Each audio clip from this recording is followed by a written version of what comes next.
Aku mau nanya kalau masalah klitih itu pernah ngobrolin nggak? Ada teman saya yang rumahnya selatan banget, itu namanya udah sampai sana utara, udah sampai pojok utara gitu. Karena emang udah terkenal wah dia Anak udah selatan gangster. aja terkenal Iya, di utara makanya. gitu ya? Ya cari nama itu sih, cari nama tenar. Terus habis itu pemikirannya masih kayak anak kecil banget, jadi ya seperti itulah. Tidak ada yang golput sih, tapi saya sempat mikir apa golput aja. Tapi enggak itu enggak boleh, itu tidak diperbolehkan karena apa ya itu enggak lah, generasi muda enggak boleh golput. Iya, karena nonton di balihonya itu, terus kemudian tergerak untuk searching gitu, ada nggak? Sejauh ini belum sih. Belum ya? belum. Masih fokus presidenan Mas Presiden ya. Ya masih kontroversi sih. Iya.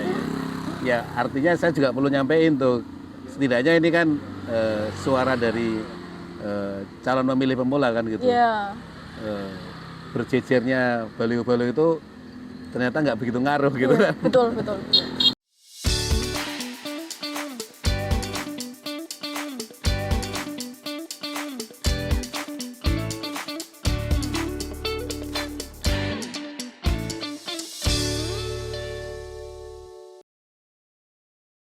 Jadi Mbak Salsa sekarang kelas Kelas 12. 12, jurusannya IPA ya? Iya, IPA. Tapi kemungkinan malah mau ke IPS. Iya, lompat pagar. Kalau ke IPA-nya jelas enggak? Mungkin masih ada sekitar 50-50? 50-50 sih, masih ada 20% ke IPA, tapi sekitar 80% masih ke IPS karena sebelumnya kan saya juga apa ya Pak, sudah mengikuti beberapa kayak perlombaan, ternyata saya juga menemukan diri saya tuh di bidang sosial gitu. Karena sempat ujian assessment gitu, nilai saya tertinggi tuh di bidang sosial gitu. Lebih ke terjun ke lapangan langsung. Oke. Ya kan gampangnya ada itu juga yang nanti melihat kita ini lebih cocok berhubungan dengan manusia, lebih cocok berhubungan dengan mesin, lebih cocok berhubungan dengan ya yang lain misalnya gitu. Nah, kalau kita memang lebih cocok berhubungan dengan manusia ya berarti kan ilmu sosial kan. Iya, betul. Nah tergantung pilihannya banyak kan gitu. Ya saran saya sih sebelum mengambil keputusan perlu banyak data kan. Biar keputusan kita lebih akurat gitu. Sayang waktunya, sayang usianya kalau salah jurusan. Karena Mbak, setahu saya ya banyak gitu, hampir separuh mungkin mahasiswa-mahasiswa itu yang merasa salah jurusan. Jadi begitu masuk, kok enggak. Merasa salah gitu ya, salah, merasa gitu. tidak sesuai dengan passion. Ya. Dulu saya juga IPA, fisika kan dulu zaman saya kan ada fisika, biologi, sosial, bahasa gitu. Ya paling keren kalau kita bisa masuk fakultas teknik kan. Iya. Kayaknya udah selesai gitu loh hidup, bisa masuk fakultas teknik UGM gitu. Tapi ternyata bukan dunia kita gitu. Iya. Terkadang begitu sih. Sekarang malah nggak kepake juga kan, sayang gitu ilmunya. Dan dulu di teknik ya Pak? Iya. Nah kuliah di tekniknya, sipil dulu. Wah. Ya karena orang tua aja, orang tua dulu kerjanya di bidang itu, kakak saya arsitek, terus saya di IPA gitu. Dulu kan anak pinter itu ke IPA kan gitu, ke fisika apalagi gitu, A1 kalau dulu. Itu dianggap paling pinter gitu. Karena dulu juga bisa ada IPC, jadi kalau anak IPA bisa ke sosial gitu. Oke Mbak Salsa, kelas 12 kan berarti memang lagi persiapan masuk perguruan tinggi kan gitu. Ya, isunya lagi itu kan gitu. Cuman saya kira Mbak Salsa apalagi yang aktif di organisasi sekolah kan, juga ngelihat realita problem yang dialami teman-temannya gitu. Aku mau nanya kalau masalah klitih itu pernah ngobrolin nggak? Kan saya misalnya sebagai orang tua punya anak, kalau pergi malam itu kan khawatir gitu. Nah, sebenarnya kita pengen dengar juga dari anak-anak yang menjadi pelaku klitih dan teman-temannya kan gitu, seumurannya kan, kira-kira itu perspektifnya kayak apa? Kalau dari saya sendiri, karena kebetulan saya itu tinggal di daerah agak selatan ya Pak, mungkin itu di daerah utara pun anak-anaknya lebih seperti itu ya, tapi kalau di daerah selatan saya amati itu emang tingkat kenakalannya itu lebih parah gitu, karena memang di daerah selatan itu orang tuanya tuh cenderung orang-orang yang sudah tua itu loh Pak, udah sepuh-sepuh gitu. Jadi mereka tuh jarak usia dia dengan orang tuanya jauh gitu. Jadi komunikasi antara orang tua dan anak pun itu sangat jauh berbeda gitu loh, kayak anak itu kemauannya seperti ini tapi orang tua berbeda gitu. Jadi kalau tingkat kenakalan di daerah selatan itu saya rasa emang cukup tinggi gitu loh. Karena memang saya kebetulan ini asumsi tinggal, tapi. iya asumsi. Ini nggak tahu ya, ini kalau kenyataan juga nggak tahu sih, karena kan saya tinggal di daerah selatan ya Pak. Jadi yang pasti ya saya amati daerah selatan itu sendiri. Terus saya ada beberapa teman ya yang kelitih itu rata-rata laki-laki ya Pak, nggak mungkin yang cewek-cewek itu saya nggak pernah dengar itu. Nah itu saya dengar ya beberapa tuh ada yang memang melakukan itu kelitih gitu. Terus habis itu saya pernah amati, nanya motifnya apa atau kenapa gitu? Belum pernah sih, karena itu menyangkut masalah pribadi mereka sendiri sih. Iya. Terus saya sempat ini juga sih, sempat berinteraksi sama salah satu alumni ya, bisa dikatakan alumni orang yang pernah seperti itu. Katanya itu yang udah insaf gitu. Iya, yang udah insaf, alhamdulillah udah insaf sih. Mereka itu memang apa ya, komunikasi dengan orang tua kurang, terus habis itu kehilangan arah, terus faktor lingkungan itu juga semakin memperparah keadaan itu gitu loh Pak. Mereka sebenarnya bucin cuman nggak tahu. Iya, nggak tahu arahnya kemana gitu. Sebenarnya tuh orang tua itu masih peduli sama mereka, tapi kan karena lingkungan mereka udah dari awal udah nggak bener itu kan, jadi bikin keadaan itu semakin memperparah kayak gitu. Jadi mereka bikin gitulah. Katanya tuh saya pernah tanyakan itu apa sih, kenapa sih kayak gitu? Cuman pengen cari nama aja gitu. Karena kalau kita udah berani melakukan hal itu itu kan geng ya Pak maksudnya. Kalau misal dia udah masuk geng situ, terus habis itu dia nyerang geng yang lain, itu kan nama kita jadi terkenal di geng itu. Keren jadi gitu ya? iya, terus habis itu ada teman saya yang rumahnya selatan banget, itu namanya udah sampai sana utara, udah sampai pojok utara gitu. Karena emang udah terkenal, wah dia anak udah selatan gangster. aja Iya di utara makanya. gitu ya? Ya cari nama itu sih, cari nama tenar, terus habis itu pemikirannya masih kayak anak kecil banget, jadi ya seperti itulah. Iya, sebenarnya sayang banget ya. Iya. Terus kalau menurut Mbak Salsa gimana cara biar itu bisa dikurangi? Kan ya oke, dia pengen punya nama itu baik kan, tapi aktualisasinya kan ganggu orang lain kan. Gitu. Orang lagi jalan nggak ngapa-ngapain tiba-tiba diperlakukan tertentu, disakiti macam-macam. Menyerang orang lain ya malah yang tidak bersalah ya. Kalau menurut saya itu yang pertama itu dari faktor pribadi sih, dari diri sendiri. Soalnya kalau misal pun dari misal aparat kepolisian ataupun itu membersihkan kayak gitu tuh, kalau misal dari dia sendiri tidak bisa berubah itu nggak sampai kapanpun tidak akan berhenti gitu. Jadi yang penting itu dari dalam dirinya sendiri sih, kita melakukan misal dari dari beberapa orang tua atau apa itu lebih mengamati anaknya gitu. Kayak misal lebih pendekatan lah kepada anaknya gitu, karena pasti kan orang tua tuh juga bisa melihat kan anaknya main kelitih itu pasti ada beberapa perubahan, ada dari diri anaknya. Ada tanda-tandanya sebenarnya. Iya begitu. Jadi yang pasti yang pertama dari faktor diri sendiri sih. Terus yang kedua itu faktor lingkungan juga. Karena geng-geng sampai saat ini pun masih belum bisa bersih Pak, masih belum diberantas. Tapi geng itu kan merupakan salah satu kata yang bisa dikatakan konotasinya negatif ya, tapi nggak selalu negatif gitu loh. Mungkin ada beberapa geng yang bikin rusuh, bikin ulah, tapi pada kenyataannya geng itu kadang ada yang emang orang-orangnya itu positif semua, terus ke arah yang lebih baik gitu. Cuman geng itu kita lihat sendiri aja, geng itu emang mengarahnya ingin ke negatif, mencelakai orang atau ke positif gitu.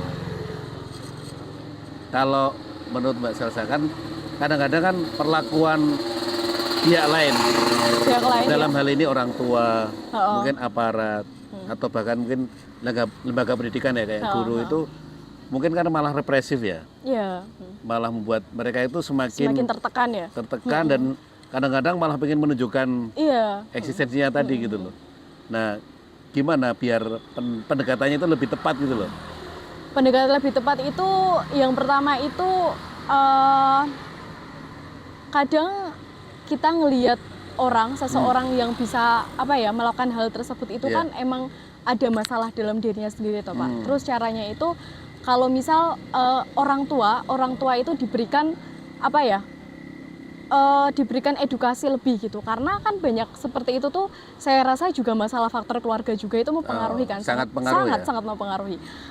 Jadi mungkin dari dari pemerintah sendiri itu bisa memberikanlah imbauan kepada para orang tua gitu. Kalau misal orang tuanya saja tidak mampu memberikan pendekatan, cara-caranya gimana nggak tahu, kita harus langkah-langkah gimana sih bikin anak kita tuh nggak kayak gini. Itu pun apa ya, kalau orang tua nggak tahu langkah itu juga salah kaprah gitu. Jadi yang penting itu orang tua tuh juga apa ya, perannya sangat penting gitu loh Pak, untuk perkembangan anaknya gitu. Apalagi emang waktu hidup anak itu lebih banyak di rumah kan. Di sekolah kan paling hanya berapa jam. Iya. Oke, jadi peran orang tua menjadi penting. Iya, sangat-sangat penting. Kalau di sekolah guru BP, guru BK sekarang itu gimana sebaiknya menurut Salsa? Kan biasanya itu kalau semestinya kan itu kan menjadi teman yang baik. Tapi kan kebanyakan guru kita itu masih menjadi hakim yang ngeri gitu. Saya ya mungkin ada beberapa ya Pak, asumsi ya ini. Bener asumsi. Asumsi. Apa ya, karena saya lihat di beberapa contoh kasus itu memang ada beberapa guru BK yang justru itu malah menghakimi ya, tidak memberikan teman yang baik. Bahkan nggak hanya cuman, kita nggak usah lihat guru BP ya, mungkin guru-guru yang lain aja, guru mata pelajaran. Kadang ada anak yang merasa terpuruk, ada anak yang merasa salah itu terus dihakimi. Dulu saya punya pengalaman. Dulu di SMP, saya punya teman itu bisa dikatakan apa ya Pak, punya masalah tapi dipendam sendiri gitu. Jadi dia anaknya pendiam, terus di sekolah pun kayak nggak bisa berinteraksi dengan baik dengan orang lain. Terus saya ada guru lah, guru itu malah justru menghakimi, tidak memberikan pendekatan gimana sih, kenapa sih anak ini kok seperti ini, padahal dia seorang guru, tapi justru malah sering ngeledekin, terus terkesan menjatuhkan mentalnya gitu sih. Jadi malah semacam membuli gitu ya. Gitu. Jadi apa ya, guru itu kan perannya sangat penting juga ya bagi seorang murid gitu. Kalau misal guru itu mampu untuk memberikan edukasi yang baik kepada murid, terus gimana sih caranya biar murid ini tuh bisa lebih baik lagi, karena pasti kan kelihatan ya Pak, orang yang murid yang punya problematika dengan dirinya sendiri itu pasti kelihatan. Jadi apalagi guru BK ya, guru BK itu pasti kan belajar konseling dan lain-lain tentang etika murid dan lain-lain ya, pastinya harus lebih ini sih, aware aja kepada muridnya ini kenapa gitu, karena ada mungkin nggak semua anak itu bisa cerita kenapa masalahnya, ada apa yang di dirinya gitu. Kenapa, jadi Pak? Kayak sebagai pelajar ya, apa ya Pak, introvert kali ya.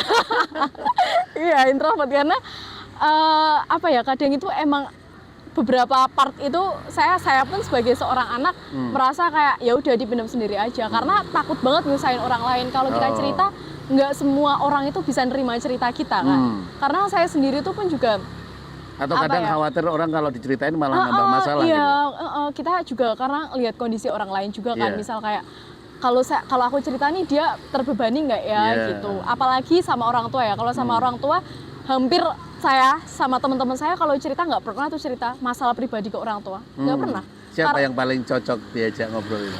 Saya punya sahabat sih ya, tapi nggak seluruhnya, karena saya rasa selama saya bisa mendem sendiri, it's okay. Maksudnya nggak masalah bagi saya untuk aku nggak punya tempat cerita nih, aku terus ngelampiasin ke hal-hal buruk, nggak. Karena apa ya, pendekatan ke Tuhan nomor 1.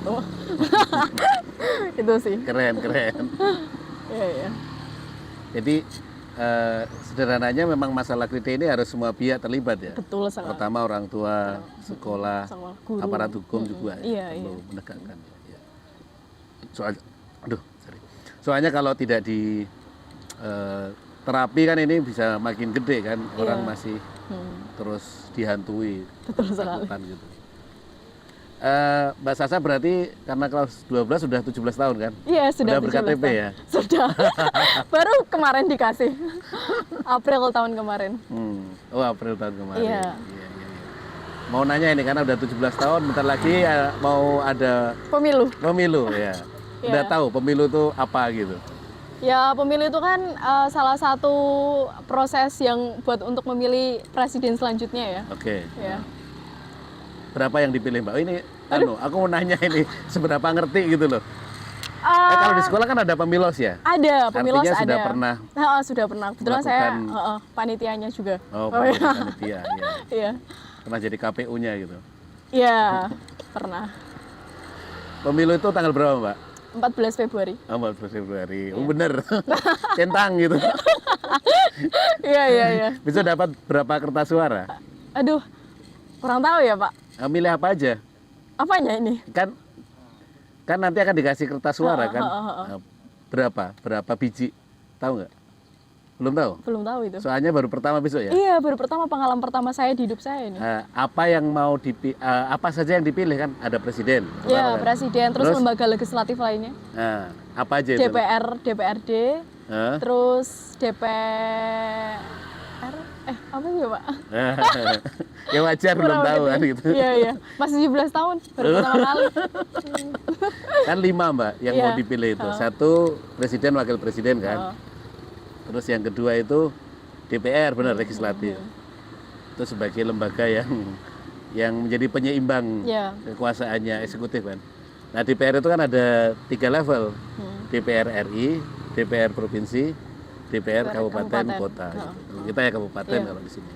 Terus satu lagi namanya DPD. Daerah ya? DPD itu Dewan Perwakilan Daerah. Itu adanya di pusat juga. Seperti DPR. Cuman kalau DPR kan mewakili partai politik yang mengajukan. Kalau DPD itu individu. Nah, setiap provinsi kalau DPD itu 4 jatahnya. Sama. Mau jumlah penduduknya gede segede Jawa Timur, Jawa Tengah, Jawa Barat dengan DIY yang relatif kecil, wakilnya 4 sama-sama. Nah, kalau DPR RI kan tergantung ininya, apa namanya jumlah penduduk, nanti dibagi proporsional itu. Di 5. Belum pernah mendapatkan sosialisasi gitu? Belum sih, karena itu kan emang biasanya ada sosialisasi sendiri toh Pak. Gitu. Tapi kebetulan saya belum dapat, karena emang baru first time banget sih 17 tahun ini. Enggak, maksudku Mbak Salsa yang relatif aktivis sekolah, pengurus organisasi gitu ya, meskipun dapurna. Iya, tapi artinya belum. Awareness-nya kan berarti lebih tinggi ketimbang yang lain. Asumsinya benar kan ini? Iya, betul sekali. Yang lain kan berarti lebih cuek kan? Iya sih. Nah, ini relatif, politik ya. Relatif ya udah ngerti tapi mungkin belum sampai ke teknis ya. Ya artinya ini juga masukan buat penyelenggara pemilu, buat pemerintah agar sosialisasinya lebih gencar lagi kan gitu. Peserta pemilu juga punya kewajiban untuk melakukan edukasi. Terus sejauh ini sudah kebayang, saya nggak nanya milih siapa tapi udah kebayang pilihan-pilihannya gitu. Saya masih di posisi netral sih, belum yang mungkin ada beberapa part itu karena saya juga mengamati ya Pak, kayak debat gitu, walaupun nggak sepenuhnya saya mengamati debat dari full awal sampai akhir tuh enggak, cuman saya kan ada beberapa kayak part yang menonjol ya dari salah satu paslon yang gini terus netizen jadi gini gitu, banyak banget ya kayak gitu. Jadi saya pertama saya tuh emang condong ke salah satu gitu, tapi semakin lama ternyata keluarga saya juga tidak setuju dengan pilihan saya. Ada beberapa yang kayak gitu kan, kayak ya namanya keluarga itu kan juga ini ya, sering mendebatkan pilihan gitu kan.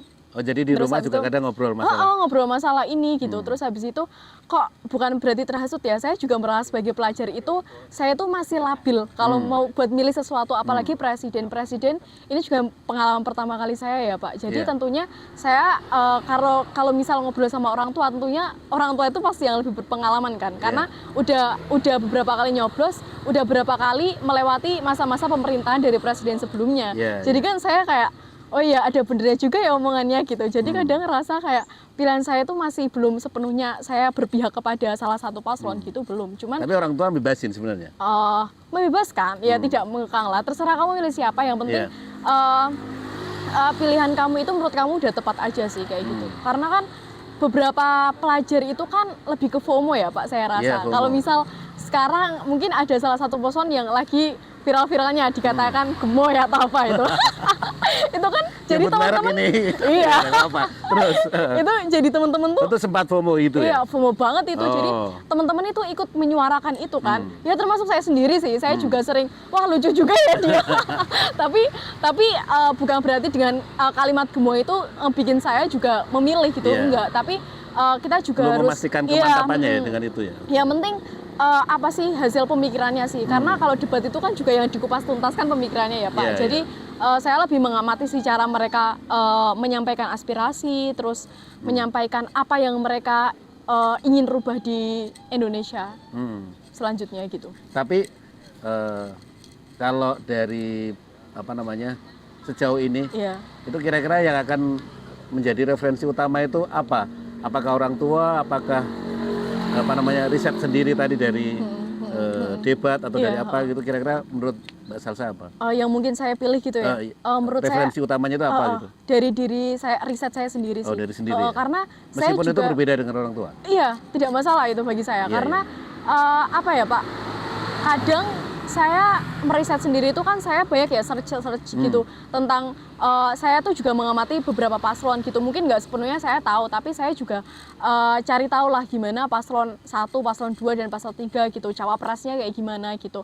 Terus yang pasti mereka juga ada kelebihan dan kekurangannya gitu pasti. Jadi saya lebih mengutamakan riset saya sendiri sih. Maksudnya kalau kadang kalau pelajari itu lebih ke mano teman gitu. Apalagi di sekarang ini kan yang kayak apa ya, umur sekarang itu masih ini Pak, masih belum bisa menentukan pilihannya sendiri. Orang milih jurusan aja belum tahu, jadi jadi kayak ya udahlah, jelas di depan mata ya, harus gitu. Dialamin sendiri gitu. Iya betul, tapi saya rasakan pelajar itu belum aware sama hal itu sih Pak, kayak ya udahlah yang penting nyoblos gitu. Tapi bagi saya enggak, bagi saya pentingnya peran saya sebagai seorang generasi saat ini juga memilih pemimpin yang tepat. Iya, bagus.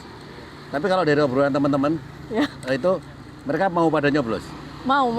Alhamdulillah tidak ada yang golput sih. Tapi saya sempat mikir apa golput aja. Tapi enggak itu enggak boleh, tidak diperbolehkan karena apa ya itu enggak lah, generasi muda enggak boleh golput. Kalau kita dikasih sarana demokrasi terus kita nggak pakai, itu jangan-jangan kembali ke zaman Singosari gitu. Itu menyalahgunakan sih. Iya.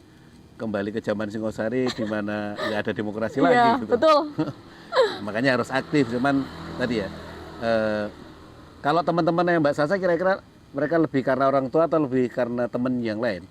Menurut saya karena teman yang lain sih, karena saling mempengaruhi. Iya benar, karena apa ya Pak, tingkat demokrasinya minim saya rasa, karena umur segini tuh belum pandai berpolitik juga kan. Maksudnya pandangan tentang politik itu masih negatif banget Pak, masih minim dan nggak sama sekali.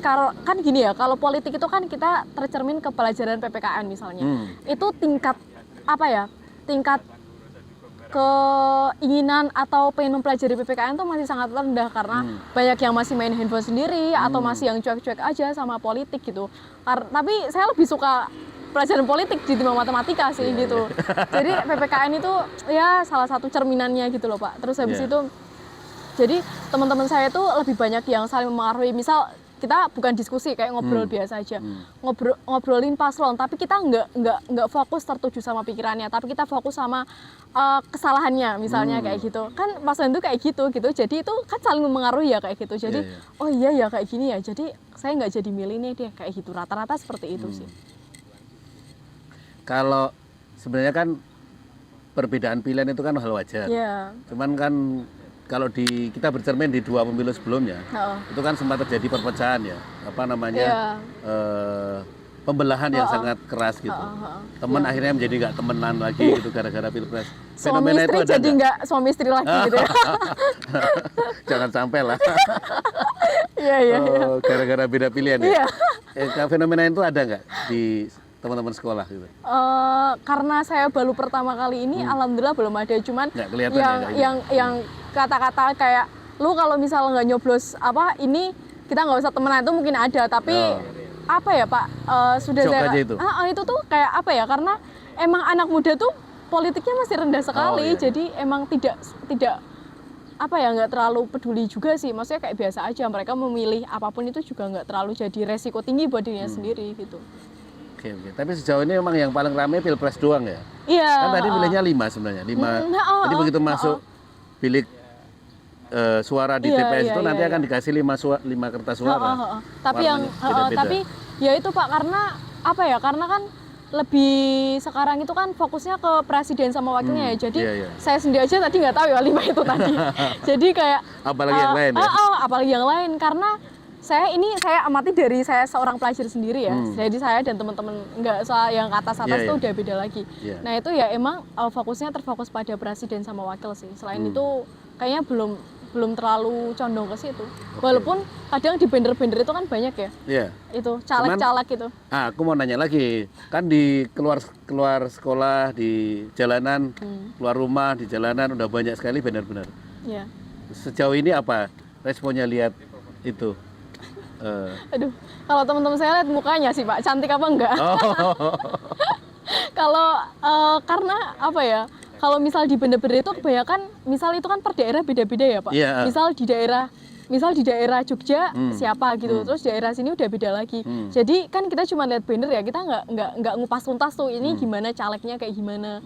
Terus itu kita nggak terlalu terfokus pada situ sebenarnya gitu. Jadi kalau untuk lembaga legislatif saya rasa kurang banget sih untuk pengetahuannya harus kayak gimana milih siapa gitu. Kurang banget ya? Kurang banget, itu bener-bener minim banget Pak buat anak pelajar sekarang. Tahu nggak? Kalau di Pilpres, Iya. kan dikasih foto tuh. Iya. Di surat suaranya ada fotonya gitu. Iya. Jadi nanti foto gitu, ada wajahnya. Sementara kalau yang pileg, yang legislatif, caleg-caleg itu, ya kertas suaranya nggak ada fotonya loh. Iya. Jadi kalau tadi karena cantiknya, karena cakepnya gitu, begitu dibuka kertas suara, nggak ada, cuman gitu. ada namanya ya? Iya, cuma nama gitu. Aduh, iya sih. Nanti jangan-jangan persepsinya ada namanya gitu. Nama yang ada bagus fotonya. gitu. Nama yang bagus. Sekarang kan nama yang bagus ya. Iya sih, itu sih. Jadi banner-banner, baliho-baliho itu nggak cukup mempengaruhi sebenarnya. Menurut saya tidak, karena tergantung ya Pak. Ini orang partai bukan, saya nggak tahu. Cuman kalau misal saya lihatlah dari kalangan saya sendiri itu, kalau misalnya saya juga tanya teman saya, itu siapa sih, nggak ada yang tahu gitu, karena ya cuman tahu itu cuman beberapa aja itu yang paling terkenal gitu. Misalnya itu mungkin itu kan karena apa ya, sebut merek ya? Iya, nggak apa-apa, di mana-mana ada. Iya itu di mana-mana ada. Jadi itu kan juga dari keraton ya kayaknya ya, dari Solo kayaknya. Jadi kayak lebih pada tahu gitu. Kalau misal emang salah satunya terkenal itu teman-teman saya jadi tahu Pak. Kalau misal nggak terkenal, nggak bakal tahu gitu sih. Jadi mereka lebih kayak saya rasa juga caleg-caleg itu kebanyakan yang muda-muda ya sekarang. Terus habis itu selebgram gitu. Jadi kan kalau misal selebgram itu kan kayak lebih terkenal, terus orang-orang jadi lebih aware ya, kayak misal oh dia gini-gini gitu. Tapi kalau misal yang bisa-bisa aja mah nggak terlalu. Ada nggak? Tadi kalau kita ngomongin selebgram gitu, ada nggak karena nonton di channelnya atau di kontennya? Karena nonton di balihonya itu, terus kemudian tergerak untuk searching gitu, ada nggak? Sejauh ini belum sih, belum. Masih fokus presiden dan wakil, yang masih kontroversi sih. Ya artinya saya juga perlu nyampein tuh, setidaknya ini kan suara dari calon pemilih pemula kan gitu. Berjejernya baliho-baliho itu ternyata nggak begitu ngaruh gitu kan. Betul. Ngaruhnya malah sampah visual gitu. Nah mungkin malah lewat sosial media akan lebih interaktif ya, jadi ya. Ngasih informasinya, ngasih penjelasannya gitu. Oke Mbak, jadi ini salah satu potretnya bahwa belum semua calon pemilih pemula itu ngerti bahwa yang akan dipilih itu 5 kertas suara ya, 5 pilihan.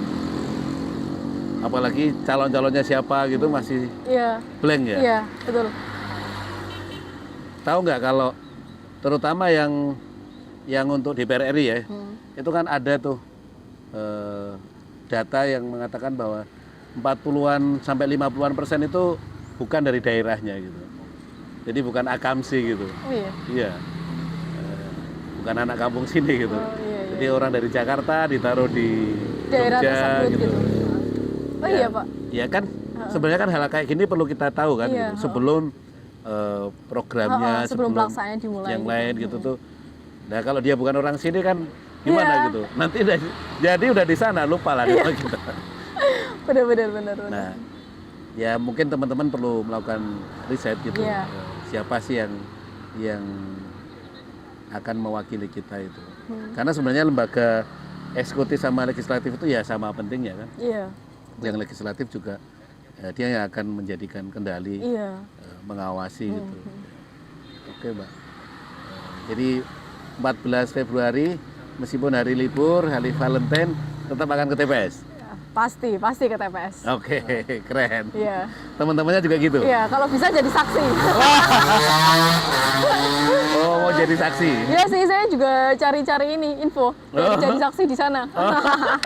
Nanti disuruh milih salah satu partai tapi. Gini Mbak, jadi saksi itu sebenarnya kan itu kan tugas. kontraknya itu jadi saksi atau jadi pemilih gitu. Iya, Itu dua hal yang berbeda loh ya. Iya. Artinya kalau sampean jadi saksi, bisa jadi hanya jadi saksi saja. Menjadi pemilih atau tidak itu kan rahasia. Iya, kan? rahasia. Ada kebebasan, ada pelindungan atas kerahasiaan pilihan kita gitu. Betul. Jadi ya menarik kalau mau jadi saksi gitu kan. Tapi siap-siap. Karena jadi saksi itu sekarang kan karena 5 kertas suara, 5 yang harus dihitung, waktunya panjang. Iya. Energinya harus siapin ya kan, prima gitu. Iya. 5 tahun yang lalu kan memakan korban yang nggak sedikit itu ya. Sampai korban jiwa karena saksi-saksi dan petugas TPS itu bekerjanya kan ekstra kan. Harus hitung 5 kertas suara itu. Nah, sekarang sih lumayan karena jumlah pemilihnya dikurangi di tiap TPS. Jadi intensitas pekerjaannya bisa lebih kurang. Oke Mbak Salsa, terima kasih banget. Moga-moga di lain waktu kita bisa ngobrol lagi. Amin. Apalagi nanti udah keterima di mana, di UGM? Bukan. Pengennya? Oh bukan. Bukan. Oh mau di mana nih? Pengennya di luar sih Pak. Oh mau di keluar Jogja. Jogja. Oke. Ya moga-moga pilihannya terkabul gitu. Amin. Bisa lolos sesuai yang diinginkan. Gitu. Amin. Iya. Nanti kita ketemu lagi di kesempatannya. Siap. Terima kasih juga Pak. Yeah.